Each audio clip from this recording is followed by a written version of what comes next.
እንደ አንድ የቴዲ አፍሮ አድናቂ ወይም ወዳጅ ሰሞኑን ሞምባሳ የተካሄደውን የቴዲ አፍሮ ኮንሰርት በቪዲዮ ስመለከት አንድ ያስተዋልኩት ነገር ቢኖር ቴዳ ከሆነ ጊዜ በኋላ የስቴጅ ፐርፎርማንስ እንደ ድሮ አይደለም፣ ተቀይሯል። እንደ በፊት አይነት ኢነርጂና ቮካል ስትሬንግዝ እያየውበት አይደለም። መድረኮች ላይ የሚገርም ፐርፎርማንስ የሚያሳየን የድሮ ቴዲ አፍሮ የት ገባ? ምናልባት ብዙ ሰው ቴዲ እኮ እንደ ድሮ ወጣት አይደለም፣ አሁን 50 ዓመት ሞላው ሊል ይችላል። ነገር ግን ይህ የመጣው በእድሜ ብቻ አይመስለኝም። አስቴር አወቀና ጥላሁን ገሰሰ እንዲሁም መሐሙድ አህመድ 50 ዓመት አልፏቸው ራሱ ብዙ የመድረክ ስራዎችን በብቃት ሰርተዋል። ይህ ብቻ አይደለም፣ ቴዲ አፍሮ በጥቂት ዓመታት ውስጥ ፊዚካሊ በጣም ተቀይሯል። እንደ አንድ የቴዲ አፍሮ አድናቂ የቴዲን ስራዎች በቅርበት እንደሚከታተል ሰው ለውጡ በደንብ በግልጽ ስለታየኝ ነው እንዲህ የሚለን ፍራውል አበሻ ነው። ቴዲ አፍሮ በዚህ ሰሞን ወደ ፍቅር ጉዞ ቴዲ አፍሮን ይዞ በሞምባሳ እየተባለለት ወደ ኬንያዋ የወደብ ከተማ ዘልቆ ነበር። በዚያ ፍቅር በሞላበት ቃል ኪዳን ይታሰር በመዋደድ ደሴት በሞምባሳ ምድር ተብሎ እየተገጠመለት የዘንድሮን የፍቅረኞች ቀን ወይም ቫላንታይንስ ዴይ በሞምባሳ ባህር ዳርቻ ከፍቅር አወዳጁ ቴዲ አፍሮ እና አቡጊዳ ባንድ ጋር ለማሳለፍ ብዙዎች ከኢትዮጵያ ሳይቀር ተነስተው በቦታው ተገኝተዋል። ከአርብ የካቲት 6 ቀን 2018 ዓ.ም እስከ ሰኞ የካቲት 9 ቀን ለ3 ተከታታይ ቀንና ሌሊት በዘለቀው የቴዲ አፍሮ ኮንሰርትና የታዋቂ ዲጄዎችና ወጣት ድምፃውያን ጨዋታ ላይ ቴዎድሮስ ካሳሁን ግርማሞ ተዳክሟል ተብሎ በብዙ እያነጋገረ ነው። ምነካው ይሆን የሚለውን ጥያቄ ባለበት አስቀምጠ ነው በቴዲ አፍሮ አንዳንድ ምስጢሮች ዙሪያ እንጨዋወት።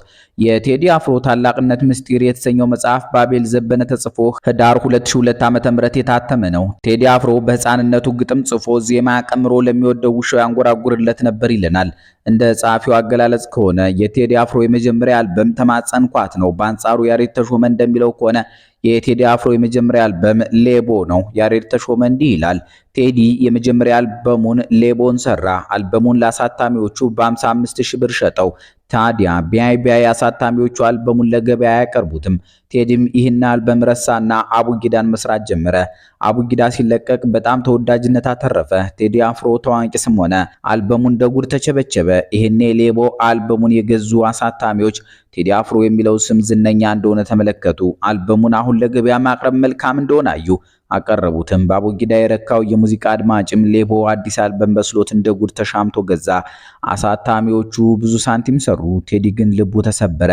ሚዲያ ላይ ቀርቦ ከፓን አፍሪካኒዝም እንዴት ወደ ቀዘባ ወርዳለሁ ብሎ መከፋቱን ተናገረ። ሌቦ እንደ መጀመሪያ አልበም ጥሩ ነው፣ ግን ከአቡጊዳ በኋላ ቆልቆል መምዘግዘግ ነው። ቴዲ አንዴ አልበሙን ለአሳታሚዎቹ ሸጦላቸዋል። መቼ እንዴት ይውጣ የሚለውን ለመወሰን ምንም መብት የለውም። አንዴ ከእጁ ወጥቷል። ቴዲ አፍሮ ከነሸዋ አንዳኛ ይሉ ጋር ካቋቋመው ከአፍሮ ሳውንድ ባንድ ውስጥ አፍሮ የምትለዋን ቃል በመውሰድ ነው ቴዲ አፍሮ የተባለው። በብዙዎች ስምምነት መሰረት አቡጊዳ የቴዲ አፍሮ ሁለተኛ አልበም ነው። በ1993 ዓ.ም ታትሟል። ቴዲ አፍሮ በ1968 ዓ.ም በአዲስ አበባ ልዩ ስሙ ኳስ ሜዳ ተብሎ በሚጠራው አካባቢ ከካሳሁን ገርማሞና ጥላይ አራጌ እንደተወለደ ህይወት ታሪኩ ያትታል። ቴዲ አፍሮ ልባም ያደረገኝ አባቴ ነው ይላል። የቴዲ አፍሮ አባት ካሳሁን ገርማሞ ልጃቸው አንቱ የተባለ ሐኪም እንዲሆንላቸው ይመኙ ነበር አሉ። የራሱን ህይወት መስመር ያበጀው ቴዲ አፍሮ ግን ሙዚቃን የሙጥኝ ብሏል። አባቱ ካሳሁን ገርማሞ በትንሽ ነገር ካልተደሰትክ በብዙ ነገር አትረካ የሚሉት እንደነበር ይገልጻል። እናም በሙዚቃው እየተደሰተ የሚኖር ይመስላል። ቴዲ አፍሮ የመጀመሪያ ደረጃ ትምህርቱን ቤተልሔም በተባለ ትምህርት ቤት ተምሯል። በጣም የሚወዳቸው የትምህርት አይነቶች ሳይንስና እንግሊዝኛ ነበሩ ይባላል። ቴዲ አፍሮ ልባችንን ካደመጥነው የራሱ የሆነ ቋንቋ አለው። ስለሆነም አንድን ነገር ሰርተን ለህዝብ ከማቅረባችን በፊት መጀመሪያ ከልባችንና ከነፍሳችን ጋር እንስማማ በሚለው ምክሩ ይታወቃል። ቴዲ አፍሮ ከአክራሪ ኢትዮጵያ ሀሳቢዎች የሚመደብ ሙዚቀኛ ነው። አገር በምንም ነገር የማትለወጥና የማትሸጥ ውድ የፈጣሪ ስጦታ ናት የሚለው ንግግሩ በዚህ ይታይለታል። ቴዲ አፍሮ ስለ ነጻነትም እግዚአብሔር የሰው ፍጥረትን ሲፈጥር በነጻነት ስለሆነ በነጻነት መኖርን እጅግ በጣም እመርጣለሁኝ በማለት ተናግሮ ያውቃል። የሰው ልጅ በሕይወት ዘመኑ ብዙ ጣውረድ በበዛበት የዓለም መድረክ ላይ የሚተውን ፍጡር ነው ይላል። ቴዲ አፍሮም ዛሬ እንዲህ ዝነኛ ከመሆኑ በፊት ብዙ ፈተና አልፏል። እገሌ ዝነኛ ነው ከተባለ የዝናውን በትር ከመጨበጡ በፊት የከፈለው መስዋዕትነት እንዳለ አሻግረን መገመት አያዳግተንም። ቴዲንም መመልከት ያለብን በዚሁ መነጽር ነው። ከሙዚቀኛው የፈተና አጋጣሚዎች አንዱ ሰው ገጨ ተብሎ የታሰረበት ጊዜ ይጠቀሳል። ቴዲ አፍሮ ሰው ገጨ የተባለበት ቀን ጥቅምት 23 1999 ዓ.ም ነው። በመሃል ሳይታሰር ቆይቶ ሚያዝያ 8 ቀን 2000 ዓ.ም ቃሊቲ ወዳለው እስር ቤት ተወስዶ ክሱን እንዲከታተል ተደረገ። ህዳር 26 ቀን 2001 ዓ.ም ፍርድ ቤቱ የ6 ዓመት እስራትና የ18000 ብር ቅጣት አስተላለፈበት። የካቲት 11 ቀን 2001 ዓ.ም ቅጣቱ ወደ 2 ዓመት እስራት ጊዜና ወደ 11 ሺህ ብር ቅጣት ተቀነሰለት። ነሐሴ 26 ቀን 2001 ዓ.ም የአንድ ዓመት ከ4 ወር እስሩን ፈጽሞ ተፈታ።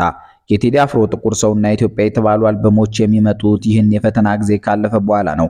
ዛሬ ቴዲ አፍሮ አመለሰት ሙጬ ከምትባል ሚስቱ ጋር አዲስ አበባ ውስጥ ጣፎ በሚባለው አካባቢው ባለው ሲሲዲ የተሰኘ ቅንጡ ሀብታሞች መንደር ውስጥ ተንደላቆ ይኖራል።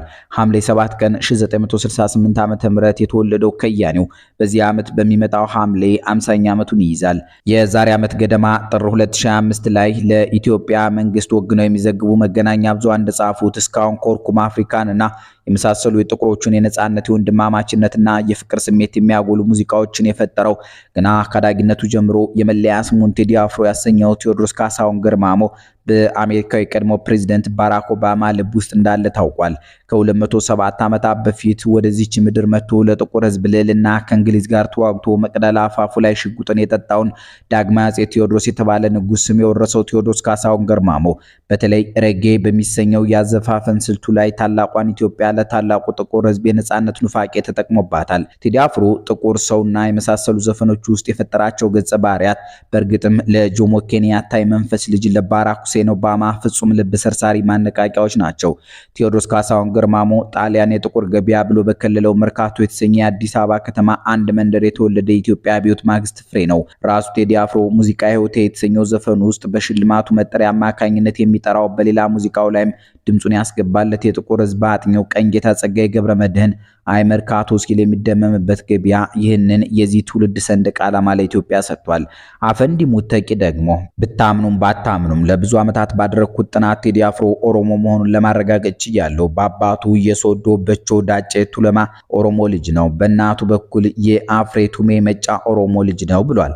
ኤፍሬም ሙራድ ግን ስለ ቴዲ አፍሮ ተጽዕኖ ፈጣሪነት ሲጽፍ ከ1997 ያስተሰርያል አልበም በኋላ ቴዲ አፍሮ ተጽዕኖ ፈጣሪነቱን አኝቷል። ይባስ ብሎ አመት ከምናምን ቃሊቲ ታስሮ ሲወጣ አገሪቱ ላይ ካሉ ሙዚቀኞችም አልፎ ከጠቅላይ ሚኒስትሩም በላይ ተደማጭ ሰው ሆነ። ከያስተሰርያል 7 ዓመት በኋላ አልበሙን ሊለቅ እንደሆነ በየሚዲያውና ሙዚቀኞች ሊኖሩበት ይችላሉ በሚባሉ ቦታዎች ማስወራት ጀመረ። በዚህ ጊዜ 2004 አልበማቸውን ለመልቀቅ ያሰቡ ሙዚቀኞች ባንደመጥስ በሚል ስጋት ቀጣይ ዓመት ለመልቀቅ ወሰኑ።